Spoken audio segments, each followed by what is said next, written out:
A dangerous new phase is unfolding in the Iran war. This time, the targets are not cities or bases, but the eyes of the American military.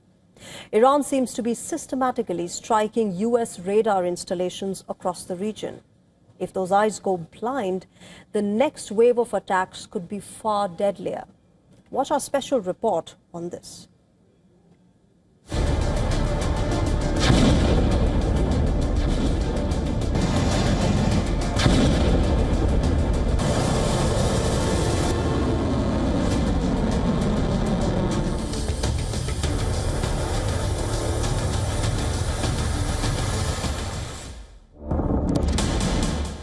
Something unusual is happening on the battlefield. Explosions are being reported at strategic sites, radar installations, early warning systems, military surveillance hubs. Now the picture is becoming clear. Iran is systematically targeting American radar facilities across the region in a calculated attempt to weaken the defensive shield of Pentagon. These radar systems are critical. They detect incoming missiles, track drones, provide early warning to U.S. forces and allied bases. Take them out and response time collapses. Reports say at least 5 U.S. radar sites were identified and targeted in recent Iranian operations. The strikes appear precise, carefully planned, not random retaliation. Military analysts believe the strategy is simple: blind the radar, then strike harder. From Jordan to Qatar to Bahrain to Kuwait, several American military bases have come under attack, and on target were these radars costing hundreds of millions of dollars. Without early warning, even the most advanced air defense systems struggle to intercept high-speed ballistic missiles or swarms of drones. And there may be another layer to this operation. According to Western officials, Russia is believed to be providing intelligence support to Tehran. Satellite surveillance and targeting data could be helping Iran locate sensitive U.S. installations with greater accuracy. If true, it would mean the battlefield is no longer limited to one region. It would mean a silent intelligence war is shaping the missiles that follow. Iran's Islamic Revolutionary Guards Corps has already demonstrated growing precision in recent strikes. By taking out the sensors, Iran has ensured that the next wave of missiles won't just be detected late, they might not be detected at all.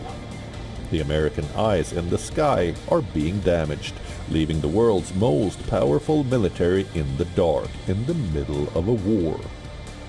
Euro Report, WION, World is One. It's day 10 of the US-Israel war on Iran, and the skies over West Asia are turning more dangerous by the hour. American and Israeli jets are hammering Iranian targets with relentless strikes. But now, Iranian forces are firing back with heavier, deadlier missiles now punching through defenses. And the battlefield is shifting fast.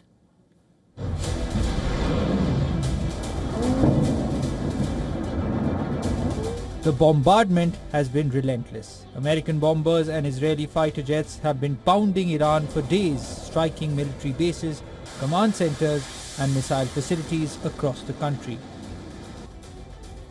Explosions have rocked Tehran. Smoke columns have risen over strategic sites. Warplanes have hit multiple oil depots in and around Tehran, igniting huge fires and sending thick black smoke across the skyline. These are images from Tehran showing the devastation. In addition, last night we attacked fuel depots used by the regime's military forces and used to operate military infrastructure. In the past 24 hours, the IDF has attacked more than 140 targets of the Iranian regime using more than 900 munitions. Washington calls it a campaign to cripple Iran's war machine. Israeli Prime Minister Benjamin Netanyahu has promised many surprises in the next phase of the war. But beneath the roar of airstrikes, Iran has been preparing its answer. Sirens screamed across Israel as air defense systems scrambled to respond to a new wave of Iranian ballistic missiles. These are now routine barrage.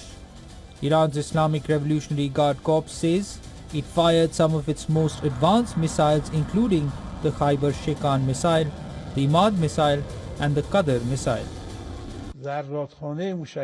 Our arsenal of heavy missiles, ballistic and cruise missiles, as well as various drones and attack vessels have been supplied in line with the requirements of a large-scale and prolonged war. According to Iranian statements, several of the missiles carried cluster warheads designed to scatter multiple explosives across wide areas after impact.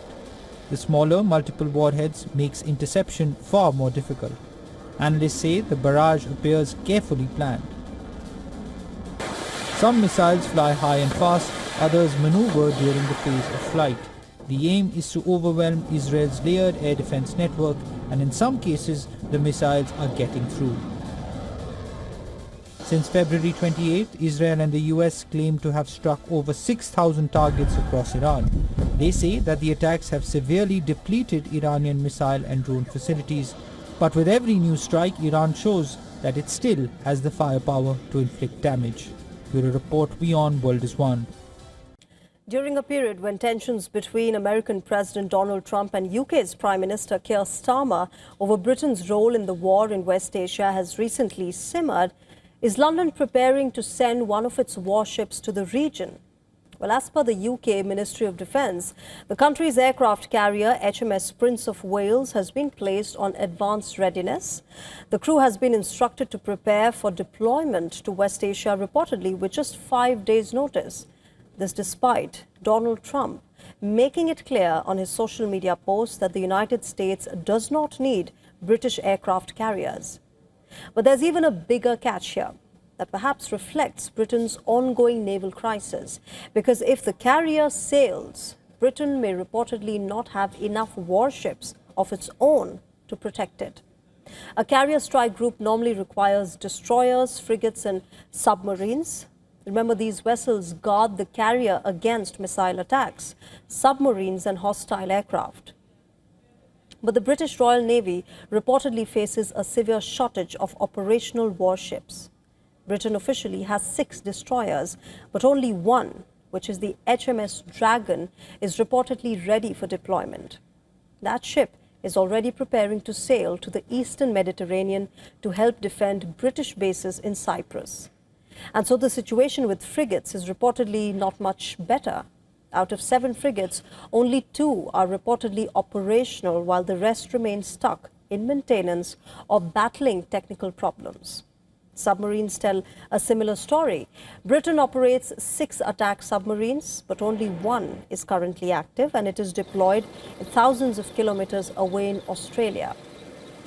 Britain's other aircraft carrier, HMS Queen Elizabeth, is also reportedly unavailable as it sits in dry dock in Scotland. And so that leaves Britain in a rather peculiar position. Remember, if the Prince of Wales sails into a tense region, it may have to rely on Allied warships for protection. France could reportedly step in here.